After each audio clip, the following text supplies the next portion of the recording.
Beria, Yetzira et Assia de l'extériorité. Second paragraphe.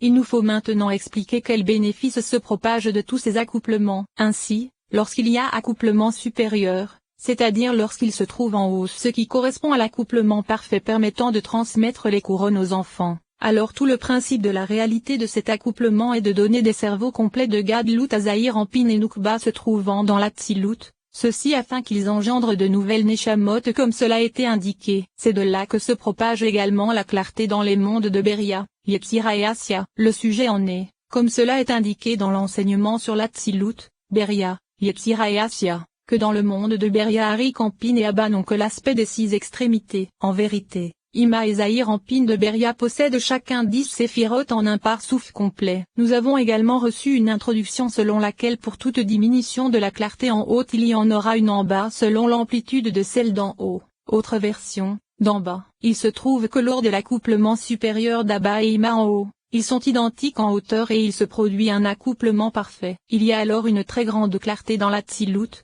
Et Zahir Anpin et Nukba possèdent des cerveaux complets de Gadlut permettant d'engendrer des Neshamot de juste qui proviennent de l'aspect intérieur des mondes. C'est également grâce à cette clarté que l'aspect des cerveaux de Gadlut est ajouté à Abba de Beria, ce qui n'était pas le cas avant cela car il n'y avait que les 6 extrémités correspondant à l'aspect de l'allaitement. Et alors, dans Gadlut également Abba de Bessia possède un parsouf complet. Cependant lorsque l'accouplement d'Abba et Ima de l'Atsilut n'est pas parfait mais qu'il s'agit uniquement d'un accouplement occasionnel, ce qui correspond à la mère couchée sur ses petits, cet accouplement ne bénéficie alors pas aux enfants eux-mêmes qui sont Zahir Anpin et Nukba de l'Atsilut, car leur accouplement se faisant lorsqu'ils sont couchés au sein de Zahir Anpin et Nukba, ils se trouvent eux-mêmes sous l'aspect de cerveau en leur sein comme nous le savons, ainsi nous considérons cela comme si c'était l'accouplement de Zahir Anpin et Nukba eux-mêmes. C'est pourquoi cet accouplement inférieur n'a pas le pouvoir de donner de cerveau à Zahir Anpin et Nukba de l'Atsilut, mais uniquement le secret de l'allaitement, à l'image d'une mère couchée sur ses petits afin de les nourrir. Or tu sais déjà que l'aspect de l'allaitement correspond uniquement à celui de 6 extrémités.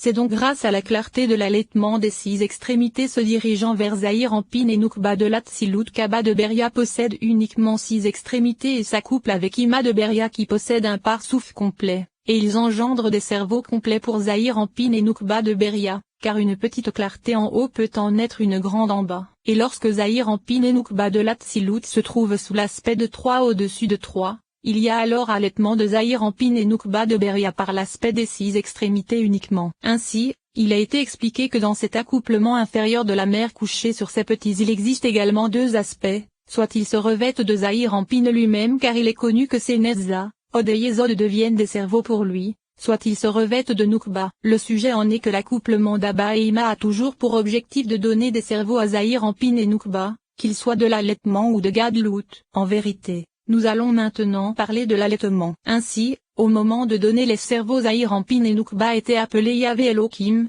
Yahvé pour lui et Elohim pour elle. Et lorsqu'ils se retrouvèrent sous l'aspect dos à dos alors seul Zahir Anpin fut appelé Yahvé Elohim car au début ce n'est qu'à lui que l'on donna. Et ensuite c'est à partir de lui qu'il y eut propagation vers elle. Mais lorsqu'ils se retrouvèrent face à face, c'est alors vers les 2 ensemble qu'il y eut propagation, et ils se retrouvèrent alors sous le secret de l'union Yahvé Elohim dont il est partout question. Il existe également un autre aspect correspondant à Yahvé Elohim, car Ima se revêt parfois, par Senetza, Od et Yesod de Zahir Anpin uniquement, dans l'intériorité, et il donne alors ensuite les cerveaux à Nukba. C'est alors uniquement Zahir Anpin qui est appelé Yahvé Elohim. En vérité, lorsqu'elle descend et se revêt de Nukba, Ima ne se revêt pas vraiment d'elle mais reste au-dessus d'elle par le secret de la lumière environnante. Car, tout comme, lorsque Bina descend vers Malkout par le secret des telins du bras et reste dans le secret de la lumière environnante, et que Netza, Od et Yesod de l'essence de Zahir Anpin pénètre dans son intériorité, Zahir Anpin et Nukba sont alors tous les 2 désignés par l'union Yahvé Elohim. Ainsi, lorsqu'Ima descendit dans Malkout, il y eut alors dans Malkout une réalité d'eau féminine grâce auquel Ima s'accoupla avec Abba alors qu'il se trouvait en bas, comme cela a été indiqué. Cependant, lorsqu'Ima se trouve au sein de Zahir Anpin, la Yesod de Zahir Anpin s'élève alors en elle par le secret des eaux féminines et c'est grâce à cela qu'il y a accouplement d'Abba et Ima. Il se trouve que lorsque l'accouplement se produit alors qu'Ima est à l'intérieur de Zahir Anpin de l'Atsilut possède alors l'aspect des 6 extrémités sans cerveau, de Gadlut, Cependant ils possèdent des ailes et se trouvent alors appelés poussins. Mais lorsqu'elles se revêtent uniquement de Malkout, il ne correspond qu'aux œufs qui sont les 6 extrémités, sans ailes. Commentaire. Il me semble à moi, Ayim, que les ailes correspondent au cerveau environnant de l'allaitement.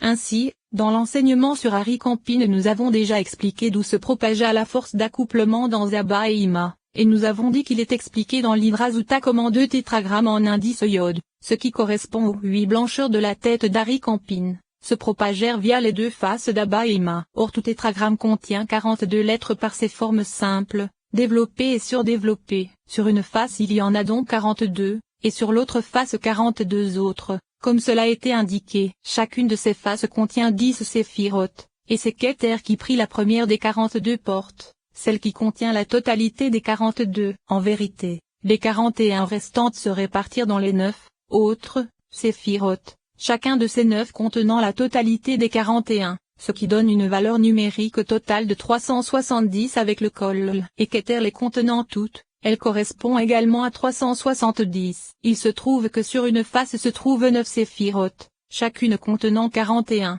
lettres, soit 370 lumières, et sur l'autre face se trouvent également 370 lumières issues des 41 lettres du second tétragramme. Il a également été expliqué que c'est du front d'Ari Campin que se revêt la Da'at Datik, c'est-à-dire dans Campin. C'est de lui que se revêt la Yesod Datika, et c'est également de ce front que la clarté descend jusqu'à Abba et Ima afin qu'ils s'accouplent, car il se propage alors depuis l'aspect de Yesod et Da'at qui correspondent à l'aspect de l'accouplement. Et il a été expliqué comment ces lumières descendirent jusqu'à la gorge d'Ari Campin, car c'est là que se fit l'accouplement, à partir du palais et de la gorge, et qu'apparurent les aspects d'Aleph Aïtaïné se trouvant dans la gorge correspondant à l'aspect du nom Sag et Deyé. Or ceci correspond à la valeur numérique d'Aleph Aïtaïné. Et c'est l'aspect des 2 fois 42 se trouvant sur les faces d'Ari Campin et qui devinrent 370 lumières comme cela a été indiqué. Il a également été expliqué qu'il existe de nombreux aspects à l'observation mentionnés dans l'Hydra Sutta, et nous n'avons expliqué que 2 de ces aspects.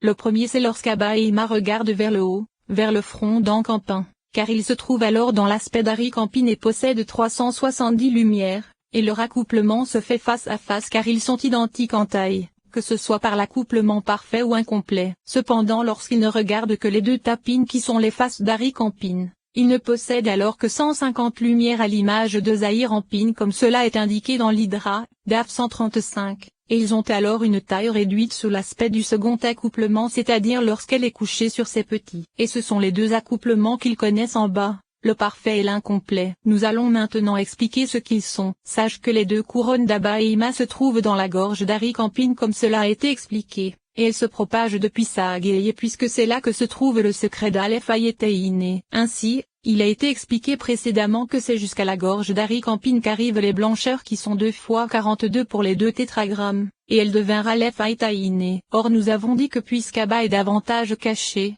la Keter d'Ima est contenue dans la Keter d'Abba. Il se trouve qu'il en existe 43 dans Abba et 41 dans Ima. Ceci constitue le secret du verset. L'oiseau aussi a trouvé une maison car Abba en possède 43, ce qui correspond à l'aspect des 370 lumières ayant la valeur numérique du mot Tsior, les 6 excédentaires étant l'aspect même des faces d'Ari Campin. Cependant Ima n'en possède que 41, c'est pourquoi Bina est partout appelée mère. Le sujet en est qu'en ce qui concerne les 2 mazalotes se trouvant dans les 13 tikkunés de Dikna d'Ari Campin et qui sont le 8e tikkun pour le mazal supérieur et le 13e tikkun pour le mazal inférieur, Abba est attaché au mazal supérieur alors qu'Ima est au mazal inférieur, et les 2 arrivent de façon identique jusqu'au nombril. En vérité, au niveau de leur tête le degré d'élévation de la racine du 8e mazal dans la barbe se trouve au-dessus du 13e mazal. C'est cette petite différence qui fit qu'Abba en prit un de plus qu'Ima, et Abba fut appelé Gam alors qu'Ima fut appelé M.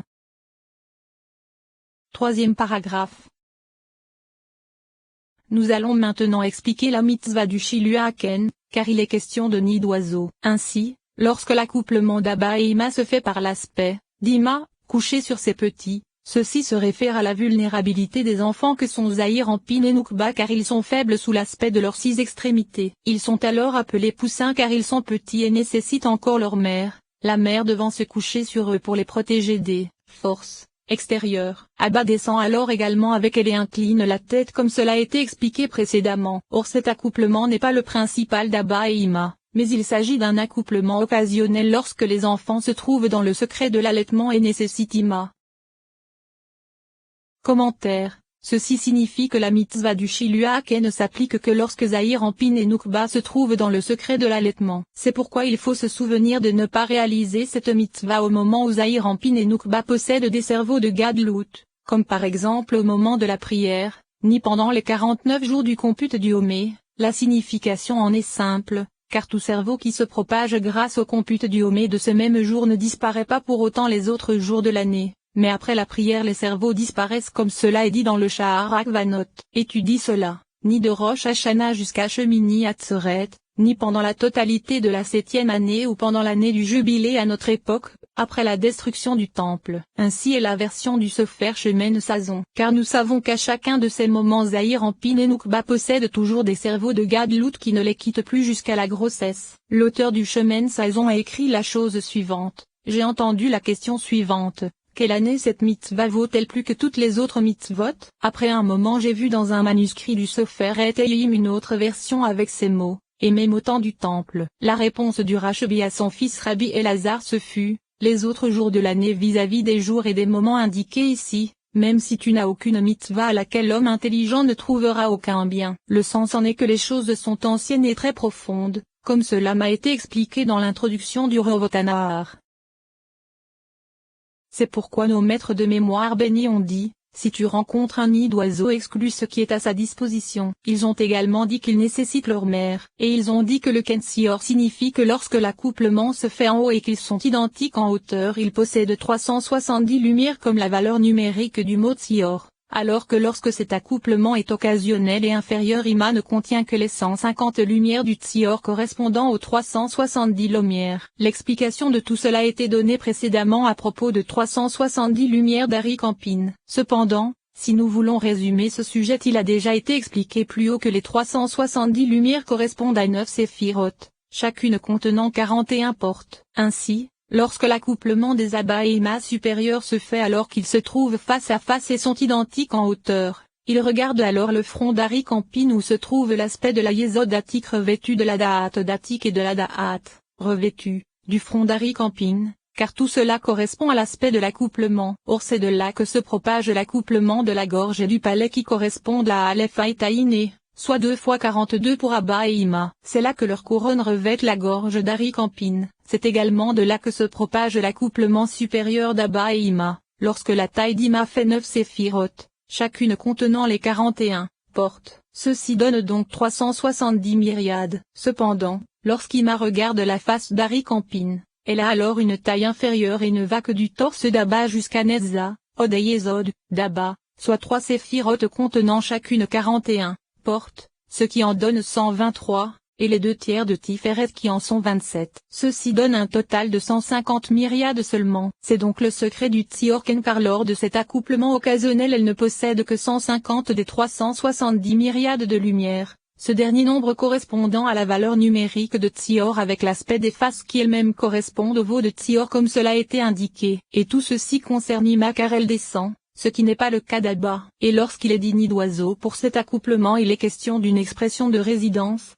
Car lors de cet accouplement il est dit qu'elle réside au-dessus des enfants puisque le fils qui est Zahir Anpin est appelé oiseau, et elle réside donc au-dessus de lui et devient le nid d'oiseau. C'est pourquoi il n'est pas dit dans les Tikkunim qu'Ima siège au-dessus des enfants mais qu'elle niche au-dessus des enfants, car l'expression de nidification se réfère à l'accouplement qu'elle accomplit alors avec Abba alors qu'elle se trouve au-dessus des enfants. Ce qui correspond au second accouplement dont nous avons dit qu'il est partiel et occasionnel. Et il est dit devant toi car il existe une différence entre dire de devant toi et devant toi. En effet, Bina est dite de devant l'Éternel car elle est plus intérieure que Yahvé, alors que Malkout est dite devant l'Éternel car elle se trouve devant Tiferet. C'est pourquoi il est dit le Faneka car lors de cet accouplement Ima descend et se revêt de Zahir Anpin. Elle est donc dite devant toi et non de devant toi. Et il est dit en chemin. Ce qui se réfère à ce qui vient d'être indiqué c'est-à-dire qu'il existe 2 sortes d'union entre Yahvé et Elohim. La première concerne le fait que l'accouplement d'Abba et Ima a toujours pour objectif de donner des cerveaux aux enfants, et au moment de donner ces cerveaux Zahir Anpin et Noukba sont appelés Yahvé Elohim. Mais lorsque leur accouplement se fait dos à dos,